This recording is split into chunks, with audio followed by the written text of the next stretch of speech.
Hi, ഇന്ന് നമ്മൾ വാഴക്കൂമ്പ് വെച്ചിട്ടുള്ള കട്ട്ലേറ്റാണ് ഉണ്ടാക്കാൻ പോകുന്നത്.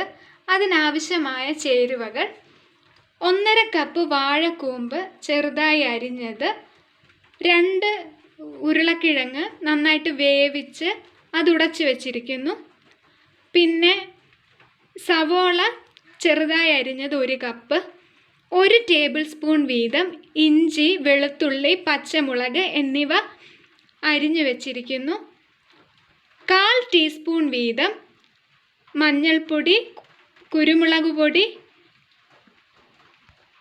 മുളക് പൊടി. ഇനി നമുക്ക് ഇത് വറക്കുന്നതിന് ആവശ്യമായിട്ട് ഉള്ള എണ്ണ, അതുപോലെ തന്നെ റൊട്ടിപ്പൊടി, 2 മുട്ടയുടെ വെള്ള എടുത്തു വെച്ചിട്ടുണ്ട്, അതും ഇതിനു വേണ്ടി ആവശ്യമാണ്.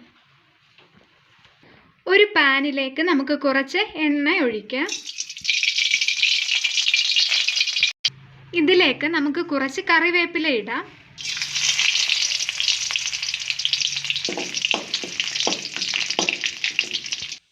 ഇതിലേക്ക് നമ്മൾ അരിഞ്ഞു വെച്ചിരിക്കുന്ന ഉള്ളി ഇടുവാണ്.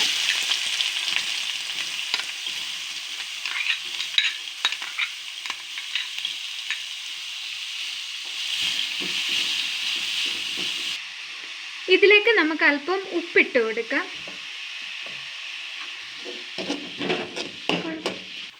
ഇതിലേക്ക് ഇഞ്ചി, വെളുത്തുള്ളി, പച്ചമുളക് എന്നിവ അരിഞ്ഞത് ചേർക്കാം.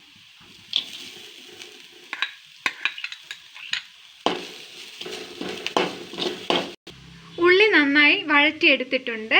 ഇതിലേക്ക് നമുക്ക് മുളക് പൊടി, മഞ്ഞൾപ്പൊടി, കുരുമുളക് പൊടി ഇത്രയും ചേർക്കാം.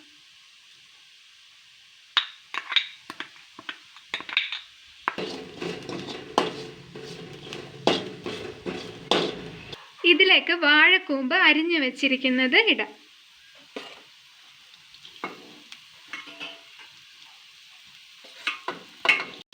ഇതിലേക്ക് നമുക്ക് അല്പം ഉപ്പ് കൂടി ചേർത്ത് കൊടുക്കാം.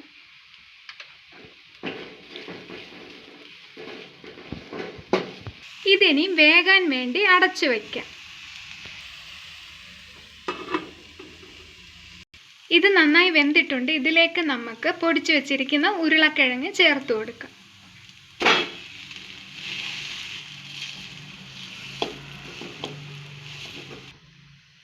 നന്നായി ഇളക്കി കൊടുക്കുക. ഉപ്പുണ്ടോ എന്ന് നോക്കുക. ഈ സ്റ്റേജിൽ നമുക്ക് ഉപ്പ് ആവശ്യത്തിന് ചേർത്ത് കൊടുക്കാവുന്നതാണ്. നന്നായി വെന്ത് കഴിഞ്ഞു. ഇനി നമുക്കിത് തീ ഓഫ് ചെയ്ത് ആറാനായിട്ട് വെക്കാം. നന്നായി ഇതിപ്പോൾ ആറി കഴിഞ്ഞു. ഇനി നമുക്കിത് കട്ട്ലേറ്റിൻ്റെ ഷേപ്പിൽ ആക്കിയെടുക്കാം. മുട്ടയുടെ വെള്ളയിലേക്ക് ഇട്ട് കൊടുക്കാം. 2 വശത്തും ഇത് നന്നായിട്ട് ആക്കി കൊടുക്കുക. എന്നിട്ട് നമുക്ക് ഇത് റൊട്ടിപ്പൊടിയിൽ ഇടാം.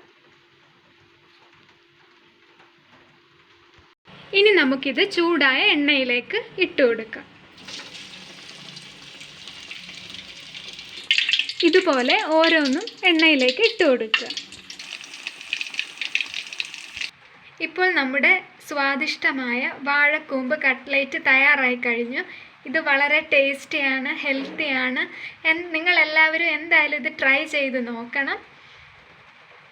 Thank you so much for watching and please do subscribe to my channel. Thank you.